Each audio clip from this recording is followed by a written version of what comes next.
ನಮಸ್ತೆ ವೀಕ್ಷಕರೇ, ನಾನು ಈ ದಿನ 3 ಕ್ಯಾರೆಟ್ ಮತ್ತೆ ಬೆಲ್ಲದಲ್ಲಿ ಕಡಿಮೆ ಖರ್ಚಿನಲ್ಲಿ ತುಂಬಾ ರುಚಿಯಾದಂತ ಸ್ವೀಟ್ ಮಾಡೋದು ಹೇಗೆ ಅಂತ ತೋರಿಸ್ಕೊಡ್ತಾ ಇದ್ದೀನಿ.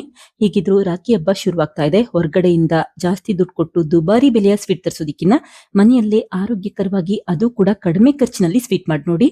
ಮನೆಯವ್ರಿಗಂತೂ ತುಂಬಾನೇ ಇಷ್ಟ ಆಗುತ್ತೆ, ಮತ್ತೆ ಮತ್ತೆ ಕೇಳಿ ಮಾಡಿಸ್ಕೊಳ್ತಾರೆ. ಹಾಗೆ ನಿಮ್ಗೆ ಈ ವಿಡಿಯೋ ಇಷ್ಟ ಆದ್ರೆ ಪ್ಲೀಸ್ ವಿಡಿಯೋನ ಲೈಕ್ ಮಾಡಿ ಮತ್ತೆ ಚಾನಲ್ಗೆ ಸಬ್ಸ್ಕ್ರೈಬ್ ಮಾಡಿ. ಈಗ ಕ್ಯಾರೆಟ್ ಮತ್ತೆ ಬೆಲ್ಲದಲ್ಲಿ ಸ್ವೀಟ್ ಮಾಡೋದು ಹೇಗೆ ಅಂತ ನೋಡ್ಕೊಳ್ಳೋಣ ಬನ್ನಿ. ಮೊದಲಿಗೆ ನಾನಿಲ್ಲಿ 3 ಕ್ಯಾರೆಟ್ನ ತೆಗೆದಿಟ್ಕೊಂಡಿದ್ದೀನಿ. ಕ್ಯಾರೆಟ್ ಸಿಪ್ಪೆ ತೆಗೆದಿಟ್ಕೊಂಡು ನೀರಿನಲ್ಲಿ ತೊಳೆದಿಟ್ಕೊಂಡು ಈ ರೀತಿ ಹೆಚ್ಚಿಟ್ಕೊಳ್ಳಿ. ಸ್ವಲ್ಪ ತೆಳುವಾಗಿ ಹೆಚ್ಚಿಟ್ಕೊಳ್ಳಿ, ಅವಾಗ ರುಬ್ಲಿಕ್ಕೆ ಈಸಿ ಆಗುತ್ತೆ. ಈಗ ಹೆಚ್ಚಿರುವಂತ ಕ್ಯಾರೆಟ್ನ ಮಿಕ್ಸಿ ಜಾರ್ಗೆ ಹಾಕಿ ಒಂದ್ಸರಿ ರುಬ್ಬಿಟ್ಕೊಂಡಿದ್ದೀನಿ. ಈ ಸಮಯದಲ್ಲಿ ನೀರೇನು ಹಾಕಬೇಡಿ, ಮೊದಲು ಈ ರೀತಿ ರುಬ್ಬಿಟ್ಕೊಳ್ಳಿ. ನಂತರ ಅಷ್ಟೇ 1 ಕಪ್ ಅಷ್ಟು ತಣ್ಣೀರನ್ನ ಹಾಕೊಳ್ತಾ ಇದ್ದೀನಿ. ಈಗ ಲಿಡ್ ಕ್ಲೋಸ್ ಮಾಡಿ ಆದಷ್ಟು ನುಣ್ಣಗಾಗ್ಬೇಕು ಅಲ್ಲಿವರೆಗೂ ರುಬ್ಬಿಟ್ಕೊಳ್ಳಿ. ಕ್ಯಾರೆಟ್ ಪೀಸಸ್ಗಳು ಉಳಿಬಾರ್ದು, ಅಲ್ಲಿವರೆಗೂ ರುಬ್ಬಿಟ್ಕೊಂಡ್ರೆ ಸಾಕು. ಈಗ ರುಬ್ಬಿರುವಂತ ಮಿಶ್ರಣ ರೆಡಿಯಾಗಿದೆ. ಇದನ್ನೀಗ ಒಂದು ಪಾತ್ರೆಗೆ ಶೋಧಿಸ್ಕೊಳ್ತಾ ಇದ್ದೀನಿ. ಅಕಸ್ಮಾತ್ ಏನಾದ್ರೂ ಕ್ಯಾರೆಟ್ ಪೀಸಸ್ಗಳು ಹಾಗೆ ಉಳಿದಿದ್ರೆ ಶೋಧಿಸೋದ್ರಿಂದ ಅದೆಲ್ಲ ಹೊಟ್ಟೋಗುತ್ತೆ. ಹಾಗೆ ಮಿಕ್ಸಿ ಜಾರ್ಗೆ 1/2 ಕಪ್ ಅಷ್ಟು ತಣ್ಣೀರನ್ನ ಹಾಕಿ ಆ ನೀರನ್ನು ಕೂಡ ಉಪಯೋಗಿಸ್ಕೊಂಡಿದ್ದೀನಿ. ಈಗ ಬಿಗಿಯಾಗಿ ಪ್ರೆಸ್ ಮಾಡ್ಕೊಳ್ತಾ ಇದ್ದೀನಿ. ಈ ರುಬ್ಬಿರುವಂತ ಕ್ಯಾರೆಟ್ ನ ಬಿಸಾಡೋದ್ ಬೇಡ, ಇದನ್ನು ಕೂಡ ಉಪಯೋಗಿಸ್ಕೊಳ್ಳಿ. ಹಾಗಾಗಿ ದೊಡ್ಡ ಕಣ್ಣಿರುವಂತ ಅಥವಾ ದೊಡ್ಡ ತೂತ ಇರುವಂತ ಈ ಜರಡಿನ ಉಪಯೋಗಿಸ್ಕೊಳ್ಳಿ. ನೋಡಿ, ಈ ರೀತಿ ಸಣ್ಣ ಸಣ್ಣ ಕ್ಯಾರೆಟ್ ಪೀಸಸ್ಗಳು ಉಳಿದಿದ್ರಷ್ಟೇ ಅದನ್ನ ಬಿಸಾಕೊಳ್ಳಿ. ಈಗ ನೋಡಿ, ರುಬ್ಬಿರುವಂತ ಮಿಶ್ರಣನ ಚೆನ್ನಾಗಿ ಶೋಧಿಸಿಟ್ಕೊಂಡಿದ್ದೀನಿ. ನಂತರ ಜರಡಿನ ತೆಗೆದಿಟ್ಕೊಳ್ತಾ ಇದ್ದೀನಿ. ಹಾಗೆ ನೋಡಿ, ಕ್ಯಾರೆಟ್ ಮಿಶ್ರಣ ರೆಡಿಯಾಗಿದೆ. ಇದನ್ನೀಗ ಒಂದು ಅಳತೆ ಕಪ್ಗೆ ಎತ್ತಿಟ್ಕೊಳ್ತಾ ಇದ್ದೀನಿ. ನಿಮ್ಮ ಮನೆಯಲ್ಲಿ ಅಳತೆ ಕಪ್ ಇದ್ರೆ ಉಪಯೋಗಿಸಿ, ಇಲ್ಲ ಅಂತಂದ್ರೆ ಯಾವ್ದಾದ್ರೂ ಸ್ಟೀಲ್ ಬಟ್ಲನ್ನ ಉಪಯೋಗಿಸಬಹುದು. ಒಟ್ಟು ನಾನಿಲ್ಲಿ 2 ಕಪ್ಗಾಗೋಷ್ಟು ಈ ಕ್ಯಾರೆಟ್ ಮಿಶ್ರಣದ ಜ್ಯೂಸ್ನ ರೆಡಿ ಮಾಡಿಟ್ಕೊಂಡಿದ್ದೀನಿ. ನೋಡಿ, ಆದಷ್ಟು ನುಣ್ಣಗೆ ರುಬ್ಬೋದ್ರಿಂದ ಈ ಸ್ವೀಟ್ ಕೂಡ ತುಂಬಾನೇ ಚೆನ್ನಾಗಿ ಬರುತ್ತೆ. ಹಾಗಾಗಿ ಕ್ಯಾರೆಟ್ ರುಬ್ಬೇಕಾದ್ರೆ ಚೆನ್ನಾಗಿ ರುಬ್ಬಿಟ್ಕೊಳ್ಳಿ. ಈಗ ಈ ಪ್ಯಾನ್ ಅನ್ನ ಸ್ಟವ್ ಮೇಲೆ ಇಟ್ಕೊಂಡು ಉರಿನ ಮೀಡಿಯಂ ಫ್ಲೇಮ್ ಅಲ್ಲಿ ಇಟ್ಕೊಂಡು 1 ನಿಮಿಷ ಕುದಿಲಿಕ್ಕಿಟ್ಟಿದ್ದೀನಿ. ಇದೇ ಸಮಯದಲ್ಲಿ ಮತ್ತೊಂದು ಪಾತ್ರೆಗೆ 1/2 ಕಪ್ ಅಷ್ಟು ಬೆಲ್ಲ ಹಾಕಿದ್ರೆ 1/4 ಕಪ್ ಅಷ್ಟು ತಣ್ಣೀರನ್ನ ಹಾಕೊಂಡಿದ್ದೀನಿ.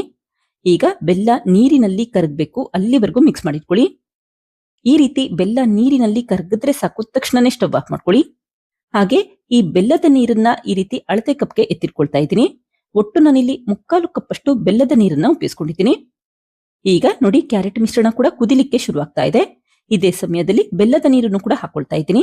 ಬೆಲ್ಲದ ನೀರನ್ನ ತಣ್ಣಗ್ ಮಾಡೋ ಅವಶ್ಯಕತೆ ಇಲ್ಲ, ಬಿಸಿ ಇರಬೇಕಾದ್ರೇನೆ ಈ ರೀತಿ ಕ್ಯಾರೆಟ್ ಮಿಶ್ರಣಕ್ಕೆ ಹಾಕೊಳ್ಳಿ. ಶೋಧಿಸೋದ್ರಿಂದ ಬೆಲ್ಲದಲ್ಲಿ ಧೂಳಿನಂಶ ಅಥವಾ ಮಣ್ಣಿನಂಶ ಇದ್ರೆ ಅದೆಲ್ಲ ಹೊಟ್ಟೋಗುತ್ತೆ ಅಂತಷ್ಟೇ. ಈಗ ಮತ್ತೆ ಒಂದು 1/2 ನಿಮಿಷ ಕುದಿಲಿಕ್ಕೆ ಹಾಕಿಟ್ಟಿದ್ದೀನಿ. ಇದೇ ಸಮಯದಲ್ಲಿ ಒಂದು ಬಾಣಲಿಗೆ 1 ಟೇಬಲ್ ಸ್ಪೂನ್ ಅಷ್ಟು ತುಪ್ಪ ಹಾಕಿದ್ರೆ, ತುಪ್ಪ ಕರಗಿದ ನಂತರ 2 ಟೇಬಲ್ ಸ್ಪೂನ್ ಅಷ್ಟು ಸಣ್ಣದಾಗಿ ಹೆಚ್ಚಿರುವಂತ ಗೋಡಂಬಿ ಹಾಕೊಂಡಿದ್ದೀನಿ. ಗೋಡಂಬಿ ಇಲ್ಲಿ ಆಪ್ಷನಲ್, ಹಾಕೋದ್ರಿಂದ ಈ ಸ್ವೀಟ್ ತುಂಬಾನೇ ರುಚಿಯಾಗಿ ಬರುತ್ತೆ ಅಂತಷ್ಟೇ ಉಪಯೋಗಿಸ್ಕೊಂಡಿದ್ದೀನಿ. ಬೇಕಿದ್ರೆ ಉಪಯೋಗಿಸಿ, ಬೇಡ ಅಂತಂದ್ರೆ ಹಾಕ್ಲಿಲ್ಲ ಅಂದ್ರೂ ಕೂಡ ನಡೆಯುತ್ತೆ. ಈಗ ಸ್ಟವ್ ಆಫ್ ಮಾಡ್ಕೊಂಡು ಗೋಡಂಬಿನ ಹಾಗೆ ಎತ್ತಿಟ್ಕೊಂಡಿದ್ದೀನಿ. ನಂತರ ಮತ್ತೊಂದು ಬಟ್ಲಿಗೆ 1/2 ಕಪ್ ಅಷ್ಟು ಕಾರ್ನ್ಫ್ಲೋರ್ ಹಾಕಿದ್ರೆ 1/4 ಕಪ್ ಅಷ್ಟು ತಣ್ಣೀರನ್ನ ಹಾಕೊಳ್ತಾ ಇದ್ದೀನಿ. ಈಗ ಈ ಮಿಶ್ರಣದಲ್ಲಿ ಗಂಟುಗಳಿರಬಾರ್ದು, ಆ ರೀತಿ ನೀಟಾಗಿ ಮಿಕ್ಸ್ ಮಾಡಿಟ್ಕೊಳ್ಳಿ. ನೋಡಿ, ಬೆಲ್ಲ ಮತ್ತೆ ಈ ಕ್ಯಾರೆಟ್ ಮಿಶ್ರಣ ಕೂಡ ಕುದಿಲಿಕ್ಕೆ ಶುರುವಾಗ್ತಾ ಇದೆ. ತಕ್ಷಣನೇ ಈ ಮಾಡಿಟ್ಟಂತ ಕಾರ್ನ್ಫ್ಲೋರ್ ಮಿಶ್ರಣ ಹಾಕೊಳ್ತಾ ಇದ್ದೀನಿ. ಆದಷ್ಟು ಸಣ್ಣ ಉರಿಯಲ್ಲಿ ಇಟ್ಕೊಂಡು ಕಾರ್ನ್ಫ್ಲೋರ್ ಮಿಶ್ರಣ ಹಾಕೊಳ್ಳಿ. ಈಗ ಕಂಟಿನ್ಯೂಸ್ ಆಗಿ 1 ನಿಮಿಷ ಚೆನ್ನಾಗಿ ಮಿಕ್ಸ್ ಮಾಡಿಟ್ಕೊಳ್ಳಿ. ಅವಾಗ ಸ್ವೀಟ್ ಮಿಶ್ರಣದಲ್ಲಿ ಗಂಟುಗಳಾಗೋದಿಲ್ಲ, ಮತ್ತೆ ಸ್ವೀಟ್ ಕೂಡ ಚೆನ್ನಾಗಿ ಬರುತ್ತೆ. ಈ ರೀತಿ ಕಾರ್ನ್ಫ್ಲೋರ್ ಮಿಶ್ರಣ ಹಾಕೋದ್ರಿಂದ ಸ್ವೀಟ್ ಮಿಶ್ರಣ ಗಟ್ಟಿಯಾಗುತ್ತೆ ಮತ್ತೆ ಹಲ್ವಾ ರೀತಿ ರೆಡಿ ಆಗುತ್ತೆ ಅಂತಷ್ಟೇ. ನೋಡಿ, ಮಿಶ್ರಣದಲ್ಲಿ ಗಂಟುಗಳೇನೂ ಇಲ್ಲ, ಆ ರೀತಿ ಚೆನ್ನಾಗಿ ಮಿಕ್ಸ್ ಮಾಡಿಟ್ಕೊಂಡಿದ್ದೀನಿ. ಯಾವಾಗ ಈ ರೀತಿ ಮಿಶ್ರಣ ಗಟ್ಟಿ ಆಗುತ್ತೆ ಆವಾಗಷ್ಟೇ ಉರಿನ ಮೀಡಿಯಂ ಫ್ಲೇಮ್ ಅಲ್ಲಿ ಇಟ್ಕೊಳ್ಳಿ. ಈಗ 1/4 ಟೀ ಸ್ಪೂನ್ ಅಷ್ಟು ಏಲಕ್ಕಿ ಪುಡಿ ಹಾಕಿ ಮಿಕ್ಸ್ ಮಾಡಿಟ್ಕೊಂಡಿದ್ದೀನಿ. ನಂತರ ಮೊದಲೇ ತುಪ್ಪದಲ್ಲಿ ಹುರಿದಿಟ್ಟಂತ ಈ ಗೋಡಂಬಿ ಹಾಕೊಳ್ತಾ ಇದ್ದೀನಿ. ಮೊದಲೇ ಹೇಳ್ದಾಗೆ ಈ ಗೋಡಂಬಿ ಉಪಯೋಗಿಸೋದು ಆಪ್ಷನಲ್, ಹಾಕೋದ್ರಿಂದ ಹಲ್ವಾ ಅಂತೂ ತುಂಬಾನೇ ರುಚಿಯಾಗಿರುತ್ತೆ. ಬೇಕಿದ್ರೆ ಉಪಯೋಗಿಸಿ, ಬೇಡ ಅಂತಂದ್ರೆ ಹಾಕ್ಲಿಲ್ಲ ಅಂದ್ರೂ ಕೂಡ ನಡೆಯುತ್ತೆ. ಈಗ ನೀಟಾಗಿ ಮಿಕ್ಸ್ ಮಾಡ್ಕೊಂಡು ಮತ್ತೆ 1 ಟೇಬಲ್ ಸ್ಪೂನ್ ಅಷ್ಟು ತುಪ್ಪ ಹಾಕೊಳ್ತಾ ಇದ್ದೀನಿ. ಈಗ ಮತ್ತೆ 1-2 ನಿಮಿಷ ಬೇಲಿಕ್ಕಿಟ್ಕೊಳ್ಳಿ. ಈ ರೀತಿ ತುಪ್ಪ ಹಾಕೋದ್ರಿಂದ ಸ್ವೀಟ್ ತುಂಬಾನೇ ರುಚಿಯಾಗಿ ಬರುತ್ತೆ. ಆದಷ್ಟು ಈ ಸ್ವೀಟ್ ಮಿಶ್ರಣ ಪ್ಯಾನ್ ಬಿಡ್ಲಿಕ್ಕೆ ಶುರುವಾಗುತ್ತೆ, ಮತ್ತೆ ಸ್ವೀಟ್ ಅಲ್ಲಿರುವಂತ ತುಪ್ಪ ಕೂಡ ಬಿಡ್ಲಿಕ್ಕೆ ಶುರುವಾಗುತ್ತೆ. ಅವಾಗ ಸ್ವೀಟ್ ಚೆನ್ನಾಗಿ ಬೆಂದಿದೆ ಅಂತ ಅರ್ಥ. ನಂತರ ಅಷ್ಟೇ ಸ್ಟವ್ ಆಫ್ ಮಾಡ್ಕೊಳ್ಳಿ. ನೋಡಿ, ಈಗ ತುಪ್ಪ ಬಿಡ್ಲಿಕ್ಕೆ ಶುರುವಾಗ್ತಾ ಇದೆ, ಮತ್ತೆ ಬಣ್ಣ ಕೂಡ ಬದಲಾಗಿದೆ, ಹಾಗೆ ಹೊಳಿಲಿಕ್ಕೆ ಶುರುವಾಗಿದೆ. ಆವಾಗಷ್ಟೇ ಸ್ಟವ್ ಆಫ್ ಮಾಡ್ಕೊಂಡು ಈ ರೀತಿ ಒಂದು ಟಿನ್ಗೆ ಹಾಕೊಂಡಿದ್ದೀನಿ. ಟಿನ್ಗೆ ಮೊದಲೇ ತುಪ್ಪ ಸ್ಪ್ರೆಡ್ ಮಾಡ್ಕೊಂಡು ನಂತರ ಅಷ್ಟೇ ಸ್ವೀಟ್ ಮಿಶ್ರಣ ಹಾಕೊಳ್ಳಿ. ಈಗ ಒಂದೇ ಸಮನಲ್ಲಿ ನೀಟಾಗಿ ಸ್ಪ್ರೆಡ್ ಮಾಡ್ಕೊಳ್ತಾ ಇದ್ದೀನಿ. ಆದಷ್ಟು ಬಿಸಿ ಇರಬೇಕಾದ್ರೇನೆ ಬೇಗ ಬೇಗ ಸ್ಪ್ರೆಡ್ ಮಾಡಿಟ್ಕೊಳ್ಳಿ. ನಂತರ ತಣ್ಣಗಾಗಲಿಕ್ಕೆ ಹಾಗೆ ಇಟ್ಟಿದ್ದೀನಿ. ನೀವು ಫ್ರಿಜ್ ಅಲ್ಲಾದ್ರೂ ಇಟ್ಟು ತಣ್ಣಗ್ ಮಾಡ್ಕೋಬಹುದು, ಅಥವಾ ಹೊರಗಡೆ ಇಟ್ಟು ಕೂಡ ತಣ್ಣಗ್ ಮಾಡ್ಕೋಬಹುದು. ತಣ್ಣಗಾದ ನಂತರ ಬೆರಳಲ್ಲಿ ಎಡ್ಜಸ್ ನ ಬಿಡಿಸಿಟ್ಕೊಂಡು ಒಂದು ಪ್ಲೇಟ್ ಮೇಲೆ ಟಿನ್ ಅನ್ನ ಉಲ್ಟಾ ಮಾಡಿಟ್ಕೊಂಡಿದ್ದೀನಿ. ಈಗ ನಿಧಾನಕ್ಕೆ ಚಾಕುವಲ್ಲಿ ಕಟ್ ಮಾಡ್ಕೊಳ್ತಾ ಬನ್ನಿ. ನೋಡಿ, ನಿಮ್ಮ ಹತ್ರ ಈ ರೀತಿ ಟಿನ್ ಇಲ್ಲ ಅಂದ್ರೆ ತೊಂದ್ರೆ ಇಲ್ಲ. ನೀವು ಯಾವ್ದಾದ್ರು ತಟ್ಟೆಗೆ ಈ ಸ್ವೀಟ್ ಮಿಶ್ರಣನ ಸ್ಪ್ರೆಡ್ ಮಾಡ್ಕೋಬಹುದು. ಹಾಗೆ ಈ ರೀತಿ ಕಟ್ ಮಾಡ್ಬೇಕಾದ್ರೆ ನಿಮ್ಗೆ ಯಾವ ಶೇಪ್ ಬೇಕು ಆ ಶೇಪ್ ಅಲ್ಲಿ ಕಟ್ ಮಾಡ್ಕೊಳ್ಳಿ. ನಾನಿಲ್ಲಿ ಸ್ಕ್ವೇರ್ ಶೇಪ್ ಅಲ್ಲಿ ಕಟ್ ಮಾಡ್ಕೊಳ್ತಾ ಇದ್ದೀನಿ. ನೋಡಿ, ಹಲ್ವಾ ಅಥವಾ ಸ್ವೀಟ್ ಎಷ್ಟು ಸಾಫ್ಟ್ ಆಗಿ ಕಟ್ ಆಗ್ತಾ ಇದೆ. ನೀವು ಹೊರಗಡೆಯಿಂದ ಜಾಸ್ತಿ ದುಡ್ಡು ಕೊಟ್ಟು, ಅದು ಕೂಡ ಸಕ್ಕರೆಯಲ್ಲಿ ಮಾಡಿದಂತ ಹಲ್ವಾ ತರಿಸೋದಿಕ್ಕಿಂತ ಮನೆಯಲ್ಲೇ ಆರೋಗ್ಯಕರವಾಗಿ ಕ್ಯಾರೆಟ್ ಮತ್ತೆ ಬೆಲ್ಲದಲ್ಲಿ ಕಡಿಮೆ ತುಪ್ಪದಲ್ಲಿ ಈ ರೀತಿ ಹಲ್ವಾ ಮಾಡಿ ನೋಡಿ. ತುಂಬಾನೇ ರುಚಿಯಾಗಿರುತ್ತೆ.